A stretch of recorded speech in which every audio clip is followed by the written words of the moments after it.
Namaste. Thank you for joining me. Today I would like to talk to you about Mahabharata. Mahabharata is the fifth Veda book and was written by Yasa, who was the grandfather of the family of Pandavas and Kauravas, who two sort of major part of the family, they're cousins, and they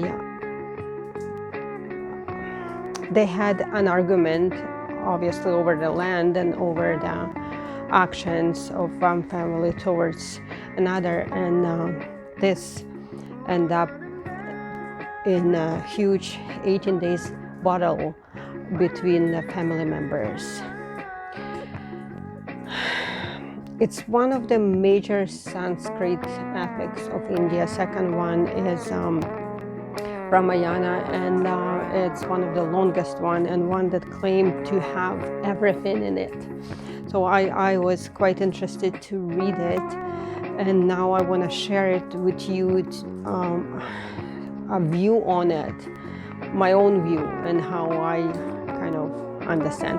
So it's the longest for sure, and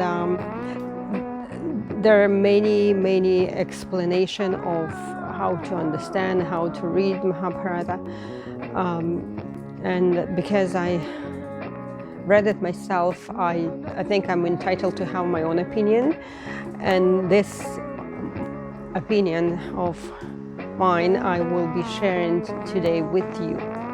So the bottom line is the story about family members and about their argument, and how they treated each other, and how it ended up in a huge sort of bloody massacre, and in a huge conflict that affected the whole entire world. So what I want to share with you is not just the fact that happened and were described in this poem, but it's about the battle between good and evil. So Duryodhana and his family represent evil, and the Arjuna represent goodness. And Krishna, who happened to be a friend of Arjuna, is obviously took his side and was helping him all along, explaining him and telling him what to do, how to act in order to be more successful in overcoming the evil. But there is more to this story, and as a result of this, Krishna announced that the battle that took place is representing the beginning of the Kali Yuga, out of 4 yugas that we know, and it's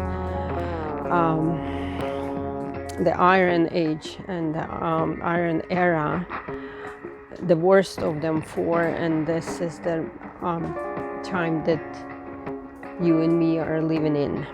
So, and Krishna himself said that even a goodness from this point will no longer be pure. It will have a shade of evil in it. So here you have it.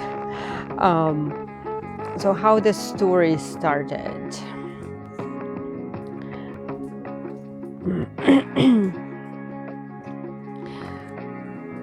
Technically, it was the planet, our planet Earth, who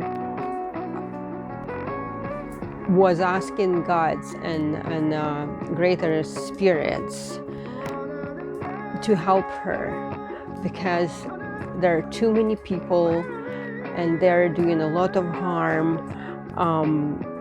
and exhausting the land,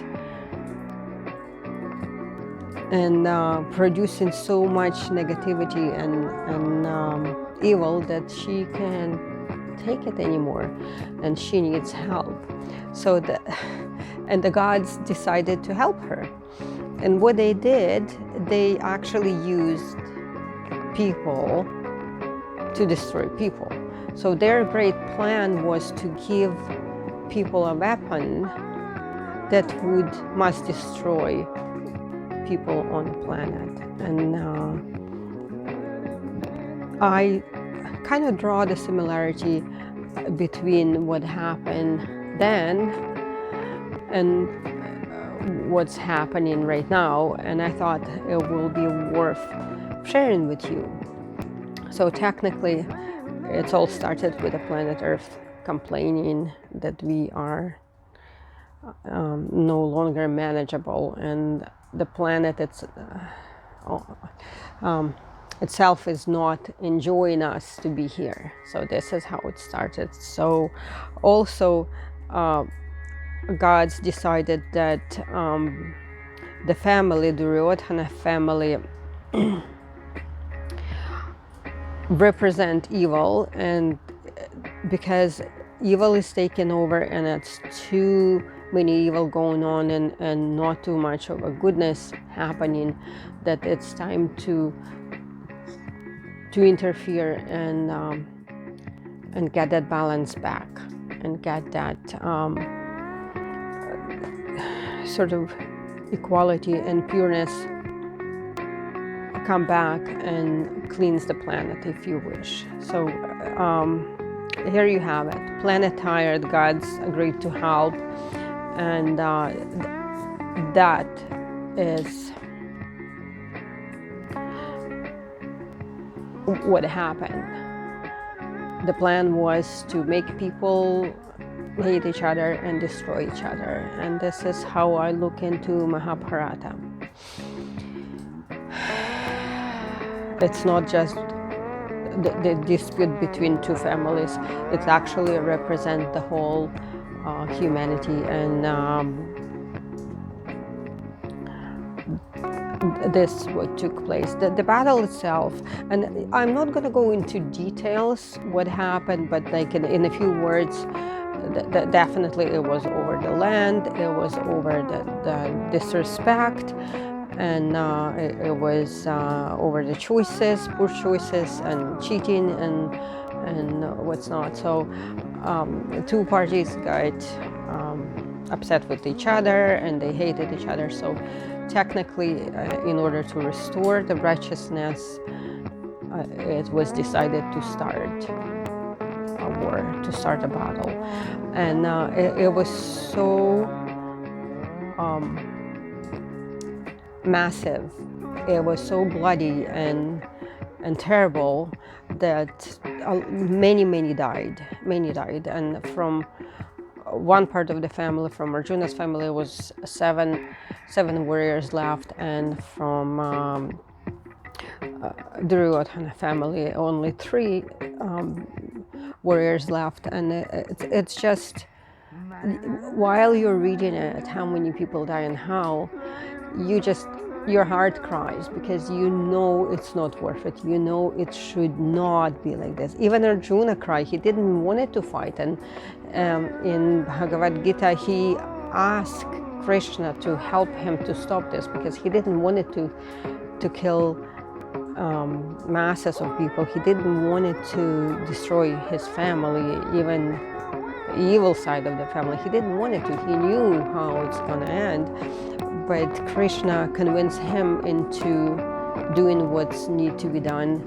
And the reason, obvious, because the planet itself wanted it to be done. The planet itself wanted us to be gone and wanted our number to be reduced. So that's actually the main point behind all this. It's not just about, family members killing each other. It's about what we are doing to the planet as well, and about the history. So when the 18 days over, and Arjuna and goodness won over evil, right? But 3 of them still left. there was another sort of episode of the fight between Arjuna and Ashwadhama. And what I read about this, it was quite interesting because it's written there that gods themselves gave Ashwadhama what sounds like, or how they describe it, appears to be a nuclear weapon. Well, if you're interested, by all means, read it. Read that. I think it's chapter 12, if I'm not mistaken.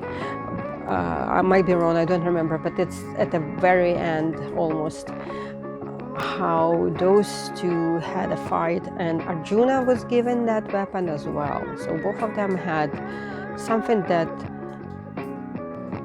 sounds like a nuclear bomb. So each of them had it in their hands. And it come to the point that Ashwadhama, one of the warriors, one of the brothers, he was so upset that they lost and Krishna helped Arjuna, that he decided to use the weapon. I have to mention, just in case you don't know who Krishna is, that Krishna was reincarnation of Vishnu, the God who creates. And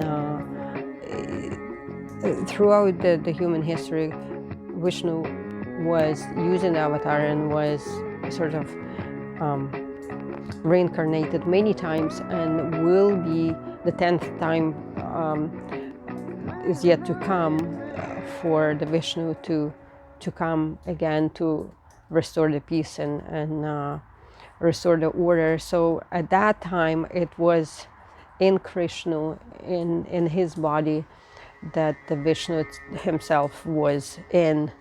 So the Krishna, for that reason, as need to be looked as one of the gods, the godly creature, the reincarnation that was in a human body, but godly, really godly sort of person. So the Krishna helped to restore the peace on the planet and reduce the number of people.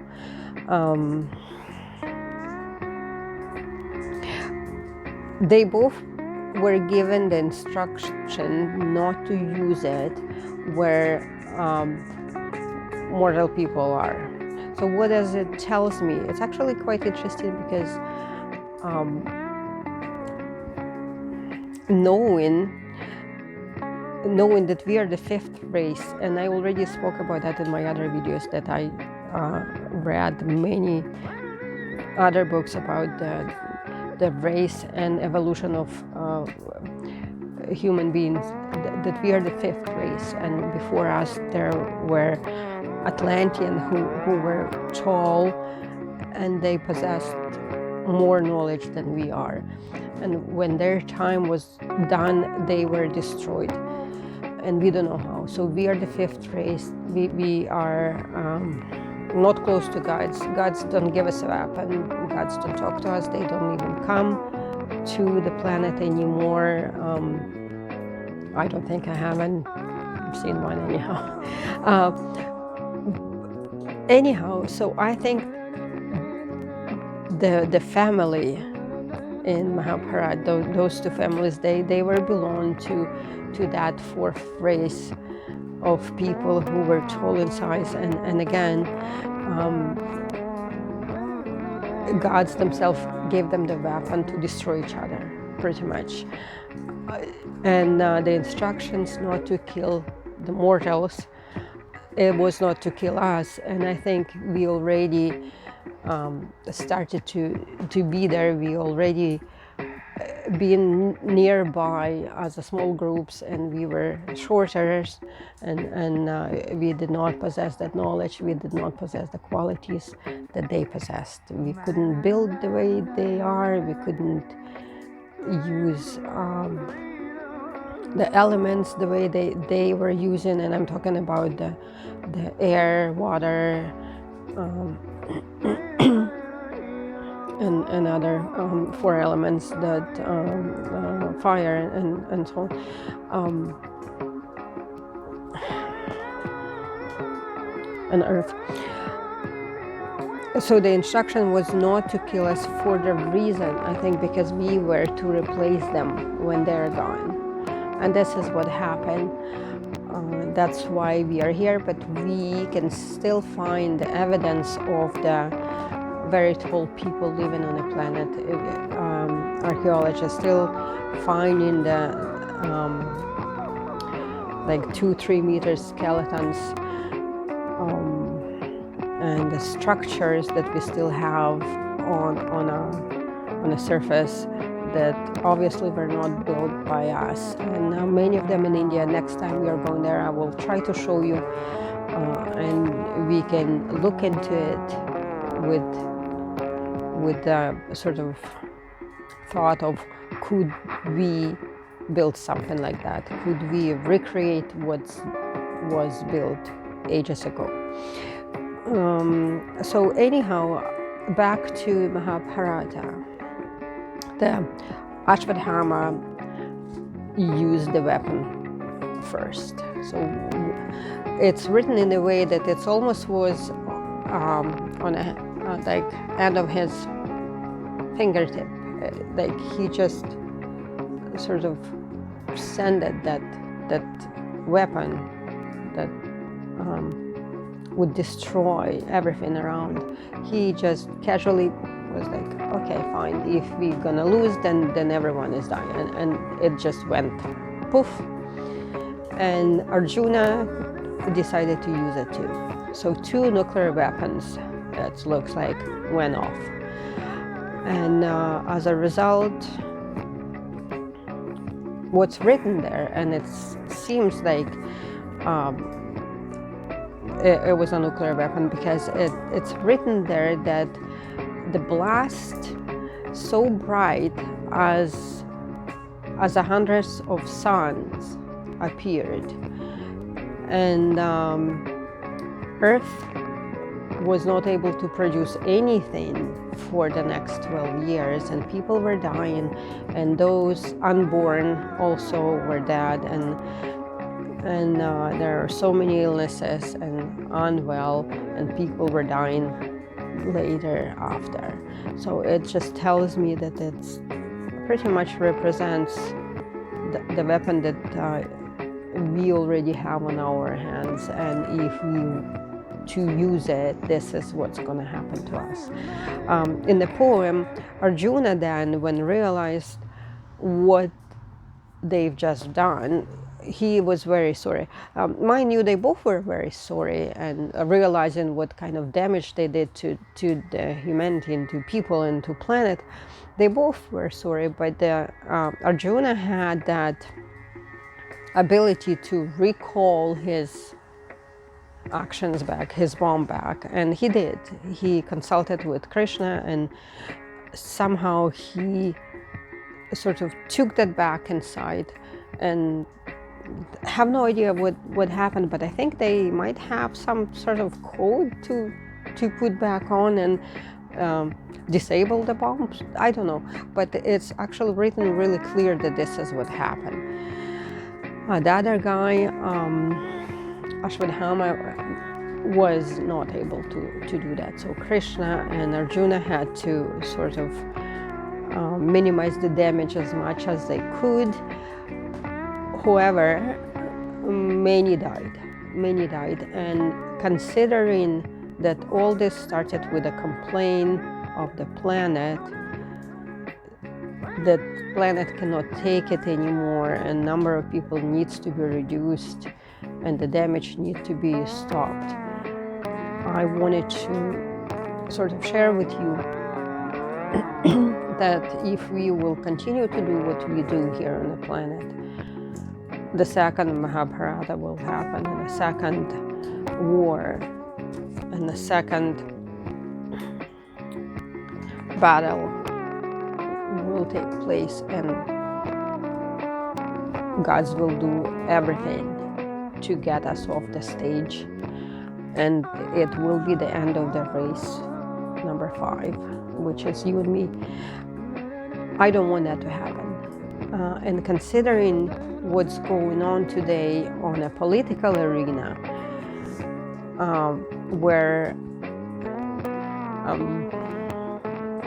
whoever is ruling right now, I don't know if they are able to sort of have their ego under control, or they are able to see the whole picture, the whole consequences of their actions. I hope they do. I try not to get political, and it's not what I do. I try not to even watch TV anymore. But I know many of you do, and I know many of you know the damage that they are doing to each other, that one country to another, and the evil that they produce is growing. And even with a good intention, it's still evil, and we are doing a lot of damage to the planet. And my worry is that we are again back to the point when planet cannot take it anymore. And if she's gonna complain again to her sort of creators, to her parents, to the gods, if you wish, the creators, then it's happened. It may happen again. So I am not a politician. I don't know how to make a peace between different countries. I don't. All I know is if you just make sure that inside you don't produce any evil, and you radiate that light and goodness. And if we all will do this, then we have a chance to stay longer on the planet. I am meditating twice a day with the purpose to help people and with the purpose to help the planet. I am asking gods, I'm asking whoever is there, I have no idea.